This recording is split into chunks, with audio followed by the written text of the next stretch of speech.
Maureen, thanks for coming in. To bond with me, I'll just, yeah. I hope everyone is keeping well and looking after themselves. Yeah, I'm shooting on a night again. I've been told that I'm shooting most of my videos at night, so I'll try to find. I mean, the weather is getting really nice now, and we're having like longer days, so I'm hoping to be able to get something on during the days. So yeah, plus work as well. So sometimes it's difficult during the day, but yeah, we'll chip those in as we get on. We still have all the time. Yeah, I hope everyone is good and keeping and looking after themselves. Welcome to my channel. My name is Maureen Duro, and yeah, I'm glad that you're here. If you haven't subscribed yet, please click the link below and subscribe to my channel. And yeah, keep sharing, keep liking so we can share more related content. Yeah, so as you might have already seen on the topic, today we are going to talk about something that has been everyone has been asking about recently. It's been a hot topic sort of since towards the end of last year. So I just thought, you know what, I might as well just touch on it, and just probably share some of my knowledge with some of the research that I've done. And yeah, it might be helpful to somebody somewhere who wanted to know. So yeah, I'll just get on with it. And yeah, I hope you like it, and I hope it's helpful to somebody somewhere. Yeah, so as you've already seen, so we're gonna talk about the changes with the UK immigration visas that were announced towards the end of last year, I think around about the 4th of December. Some of the changes towards immigration, I think one of the aims was for them to reduce the number of immigrants that were coming into the country. So basically, I'm just going to share a summary and and you might be able to pick from that as to what might be applicable for you, especially yeah, if you're planning to move to the UK, and or if you're already here and you're on a different type of visa, you're planning to bring a family member, you're planning to bring a spouse or kids, and just sort of get some knowledge as to how this might be applicable for you and what you might do moving forward. Yeah, so stay tuned. All right, so this plan, from what I know, the plan that was released, it was called the 5 point plan, but it's not really a 5 point plan, because I think it's a lot of things that are all condensed into a sort of summarized into 5 points to try and reduce the rates of immigration. So I'll just sort of summarize some of it, some of the main aims of it. So yeah, so I'll get on with it. And just to sort of briefly briefly explain what this is all about, for those who might be watching and probably wondering if you're looking into coming to the UK, or maybe you're already here and you're on a different type of visa. You're on tier 2 visa, and you're probably wondering, you've heard about the changes that were going to happen, that were announced in December, but you're not quite sure. I hope this is helpful. I'll put a couple of links here that you might probably go and look into as well for your own proper research and knowledge, just so you're aware if this is something that you're looking into. So as we know, the government announced future changes onto the visa rules, and I think that was towards the end of December, and they did call it the 5 point plan. However, there are a couple of things in there that are going to be changed. I think they were like compacted. So one of the changes, just like a summary of the aim of the changes, was social workers will not be allowed to bring dependents. The other one was the minimum salary to be sponsored for a skilled worker will be increased, with the baseline minimum rising from 26,000 to 28,000. I think if you're already on a tier 2 visa, you probably know that's higher than what was there before. Changes to the shortage occupation list. For those who are wondering what the shortage of occupation list is, so whenever you're looking for a job, or maybe you're looking for a sponsor, there's a list on the government website. It's called the shortage of occupation list. So when you click on this list, you might be able to view all the different job roles that the government of UK allows sponsorship for.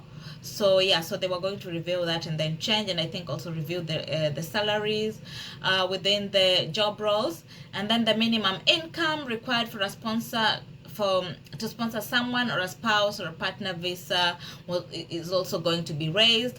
And then the other thing that they were going to do is to review the graduate visa.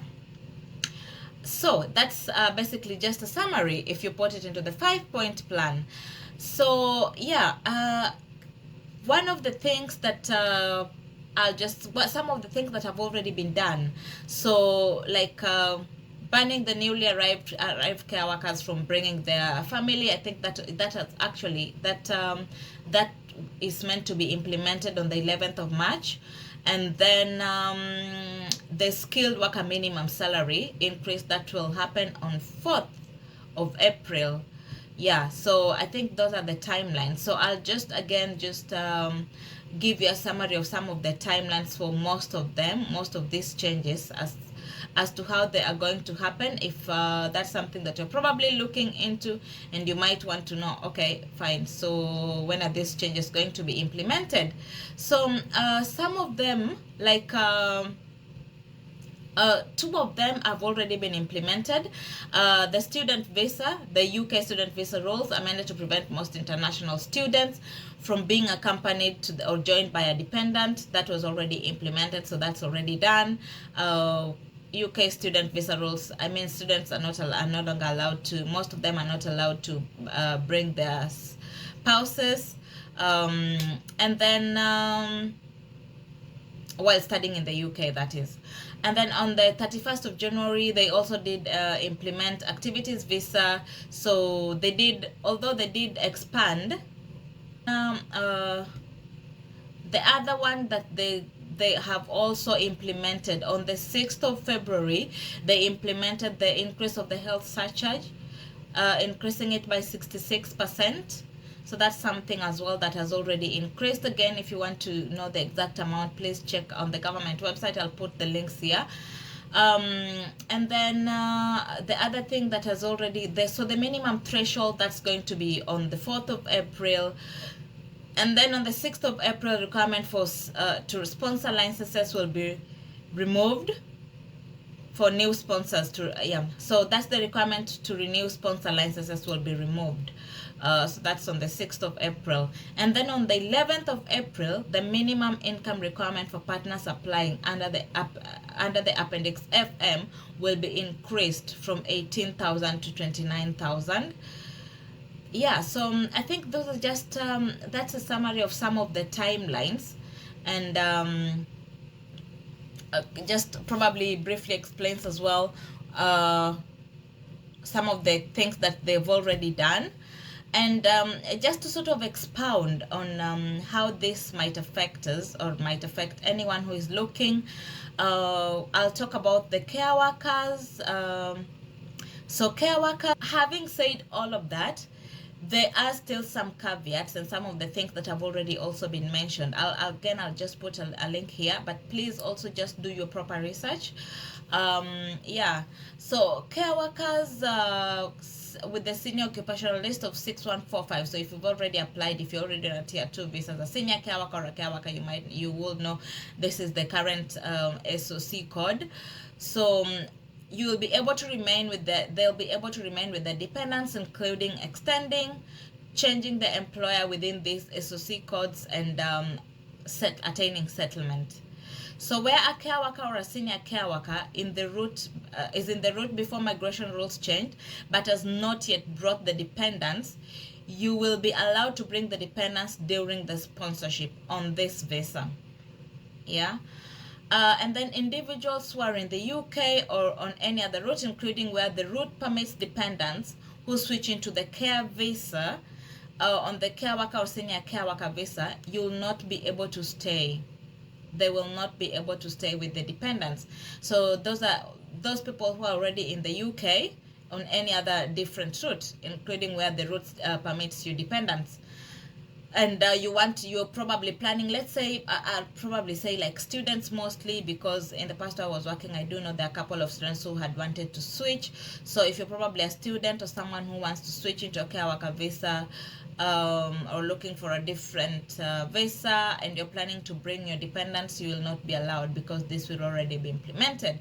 And then care providers who are sponsoring care workers exclusively in non-regulated activities, and therefore required to be registered by the CQC before the rules changed, should be able to continue to sponsor these workers, including the extension of the visa on the times, but they will not be allowed to renew hire new ones. So these are the companies that have already been bringing in care workers in doing non-regulated activities. They will not be allowed to bring in new care workers. And then the salary threshold, so the shortage of occupation list is going to be reviewed. And then the family immigration, so just to mention something on the family immigration minimum income, so those who already have a family visa within the 5-year period partner route, or who apply before the minimum income threshold is raised. Remember when I mentioned earlier that the minimum threshold is going to be raised, you will continue to have your applications assessed. The current income requirement will not be required to meet the increased threshold. So this will be in the case of children seeking to join their or accompany their parents. And then anyone granted fiancé visa before the minimum income threshold is raised, that's like I said earlier, on 6th of April, you'll be assessed against the current income requirement when you apply for a family visa within the 5-year partner route. So if you're planning to apply, I hope if you've already started to apply, then yeah, I think there's still a chance.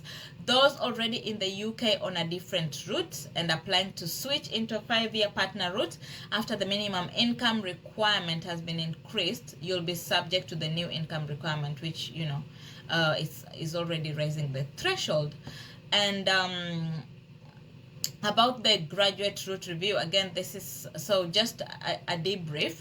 This is something that is also going to be reviewed, because apparently they said they want to prevent abuse of the system. So I think that's something that we need to look out for. Yeah, and yeah, again, like I said, this is just a summary and some of the information from the government website. Obviously, most of these things, 2 of them have already been implemented, and some of them are coming up to being implemented in March and April. So please, if you've already applied, then you being to be assessed based on the current rules, but that's before all the other rules and all the other changes are implemented. So yeah, but please, please, please, if you're planning to bring anybody, if you're planning to bring a family member, please look into this, because there's been a lot of changes that have been made, and I hope this is helpful. I'll put the links in here so that you can do your own personal research.